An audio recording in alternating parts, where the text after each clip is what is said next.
Hello everyone, welcome to our new video. তো আজ আমি আপনাদেরকে বলবো ফেসবুকের যে কন্টেন্ট মনিটাইজেশনের নতুন আপডেট ছিল সেই আপডেট নিয়ে।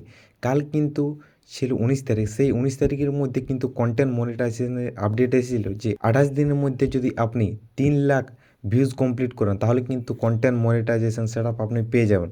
সেটা কিন্তু আজকে অনেকে কমেন্ট করছে যে আমার নেই, আমার সেই অপশানটি আসছে না। তো সেটা নিয়ে আজ আমি বিস্তারিত আপনাদের সাথে বলবো। তো ভিডিওটা আপনারা শুরু থেকে শেষ অবধি দেখুন এবং সম্পূর্ণ ভিডিওটা ওয়াচ করুন। তো চলুন ভিডিওটা শুরু করি। আর যারা ভিডিওটা ইউটিউব থেকে দেখছেন তারা ইউটিউব চ্যানেলটি সাবস্ক্রাইব করে রাখুন এবং ভিডিওটি ফেসবুক থেকে দেখলেন ফেসবুক পেজটি ফলো করে রাখুন এরকম নতুন নতুন ইনফরমেটিভ ভিডিও পাওয়ার জন্য। দেখুন, এর জন্য আপনি যেমন আপনার ফেসবুক অ্যাপে যাওয়ার পর এই যে বাম দিকে প্রোফাইলে ক্লিক করুন। প্রোফাইলে ক্লিক করার পর আপনার এখানে ড্যাশবোর্ডে যাবেন। ড্যাশবোর্ডে যাওয়ার পর আপনার এখানে যে মনিটাইজেশন, এই মনিটাইজে আপনারা ক্লিক করবেন।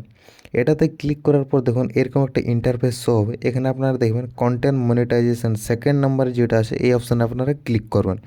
এটাতে ক্লিক করার পর দেখুন আপনাদের এখানে কিন্তু আর জয়েন প্রোগ্রাম অপশানটি নেই। এখন চলে এসেছে আপডেট ইন্টারেস্ট ফর্ম বা waiting list, content monetization waiting list.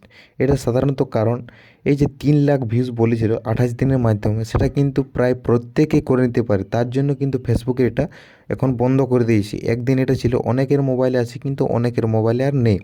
তাই এটা কিন্তু ফেসবুক নতুন একটা আপডেট নিয়ে আসবে, যেটা হচ্ছে কি হয়তো 5 লাখ ভিউজ দিবে, 6 লাখ, 10 লাখ ভিউজ দেবে।